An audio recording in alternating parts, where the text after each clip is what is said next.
Assalamualaikum warahmatullahi wabarakatuh. Perkenalkan, nama saya Laila Nisatul Munawaroh dengan NIM 7211419031 dari akuntansi B19.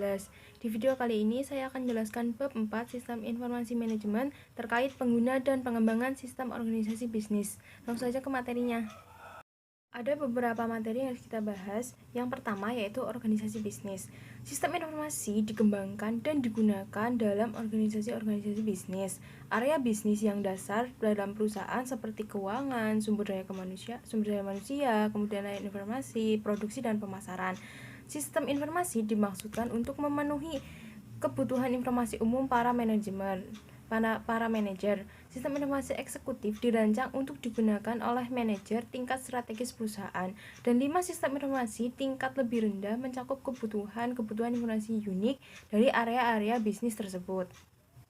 Materi selanjutnya terkait struktur organisasi layanan bisnis. Spesialisasi informasi dalam layanan informasi dapat diorganisasikan menurut berbagai macam cara. Unit-unit organisasional yang pertama disentralisasikan di dalam perusahaan dengan hampir seluruh sumber daya informasi berlokasi di unit IT. Spesialisasi informasi dalam layanan informasi dapat diorganisasikan menurut berbagai macam cara. Cara pertama yaitu tren struktur tersentralisasi ke desentralisasi. Suatu struktur organisasi yang umum bagi suatu operasi tersentralisasi diilustrasikan pada beberapa perusahaan mulai mendesentralisasi kebanyakan sumber daya informasinya dengan mengalokasikan mereka ke unit-unit bisnis dan memberikan wewenang bagi unit untuk memutuskan bagaimana sumber daya akan diaplikasikan. Jadi dari tersentralisasi menjadi ke desentralisasi, yang mana dibuat sebuah unit-unit kecil yang unit tersebut memiliki wewenang dalam memutuskan bagaimana suatu sumber daya dapat diaplikasikan. Jadi tidak semua dari atasan atau tidak, perintah tersebut tidak langsung turun dari atasan, tetapi mereka berpikir tentang bagaimana sumber daya tersebut akan diaplikasikan dan kemudian tetap dilaporkan ke atasan mereka. Cara yang kedua yaitu struktur organisasi inovatif, terbagi menjadi 3. Yang pertama, model sekutu, layanan informasi yang bekerja di area-area bisnis dalam menggunakan teknologi informasi guna menghasilkan inovasi bisnis. Cara yang kedua yaitu model platform, layanan informasi tidak akan secara aktif mengawali inovasi bisnis, namun akan menyediakan sumber daya informasi yang dapat dicapai oleh area-area bisnis tersebut. Yang ketiga dan metode terakhir yaitu model terskala, sumber daya yang harus diperoleh begitu peluang pasar muncul dan harus dengan cepat dilepaskan ketika peluang tersebut tidak akan terjadi lagi atau tidak lagi terjadi. Materi yang ketiga terkait komputasi pengguna akhir. Pengguna akhir merupakan kata yang sinonim dengan pengguna. Pengguna menggunakan produk akhir dari suatu sistem berbasis komputer. Komputasi pengguna akhir disebabkan oleh 4 pengaruh utama, yaitu pertama, dampak pendidikan komputer, antrian layanan informasi, murahnya peranti keras, serta peranti lunak yang siap dipakai. Jadi, komputasi pengguna akhir itu muncul ataupun disebabkan oleh empat tadi, dampak pendidikan komputer, kemudian antrian layanan informasi dari orang yang ingin mendapatkan informasi dari suatu layanan, kemudian murahnya peranti keras sehingga banyak orang yang dapat menjangkaunya dan dapat menggunakannya, dan peranti lunak siap pakai.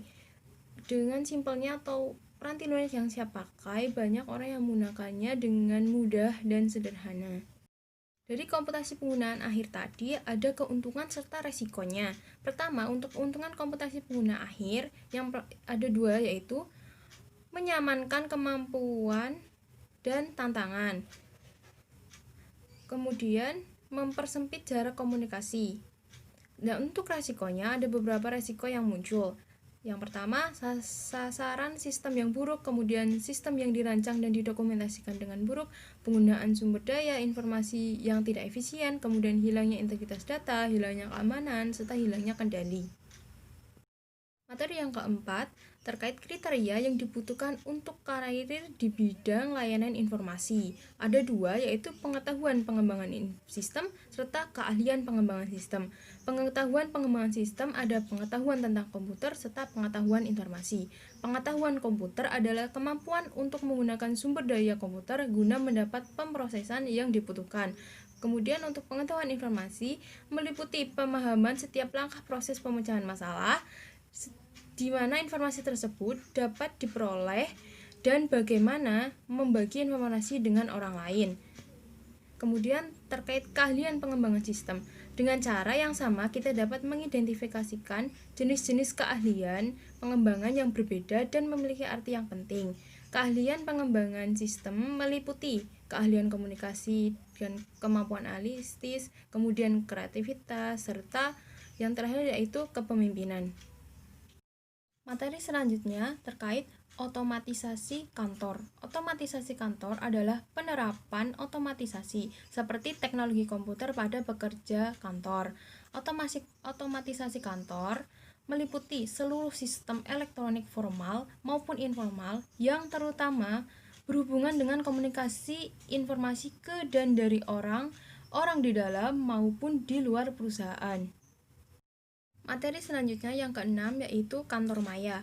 Kantor maya atau virtual office mengakui bahwa pekerjaan kantor dapat dilakukan hampir di semua basis lokasi geografis, selama tempat kerja tersebut terhubung dengan satu atau lebih lokasi tetap perusahaan oleh suatu sistem, suatu jenis kemampuan berkomunikasi elektronik. Dari kantor maya tersebut, ada kerugian dan ada keuntungannya. Kerugiannya yaitu moral yang rendah, kemudian kekhawatiran akan risiko keamanan karena masih berbasis internet atau komputer yang cybercrime-nya masih rawan. Kemudian keuntungan kantor maya, ada beberapa keuntungan. Yang pertama, biaya fasilitas yang lebih rendah, kemudian biaya peralatan yang lebih rendah, berkurangnya penghentian pekerjaan, serta kontribusi sosial. Materi selanjutnya terkait organisasi maya. Jadi, di sebuah organisasi maya atau virtual organization, operasi keseluruhan perusahaan dirancang sedemikian rupa sehingga menjadi tidak terikat pada lokasi fisik tertentu. Dampak sosial dari organisasi maya yaitu pengaruh ini akan jelas terlihat pada penampilan fisik dan fungsi dari kota-kota. Kantor maya dan organisasi maya akan menurunkan permintaan gedung-gedung pencakar langit serta transportasi dan menjadikan kota kita menjadi lebih tenang. Yang terakhir yaitu menempatkan pengguna sistem dan spesialis informasi pada perspektif. Para pemain utama adalah pengguna dan spesialis informasi. Kedua kelompok tersebut membentuk tim pengembangan. Pengembangan sistem pada awalnya dilakukan sepenuhnya oleh spesialis informasi. Namun lama-kelamaan pengguna telah memainkan peranan yang semakin penting. Sampai ke suatu titik ekstrim, pengguna dapat melakukan seluruh pekerjaan pengembangan. Sekian video saya kali ini, semoga bermanfaat. Apabila ada kesalahan mohon maaf. Wassalamualaikum warahmatullahi wabarakatuh.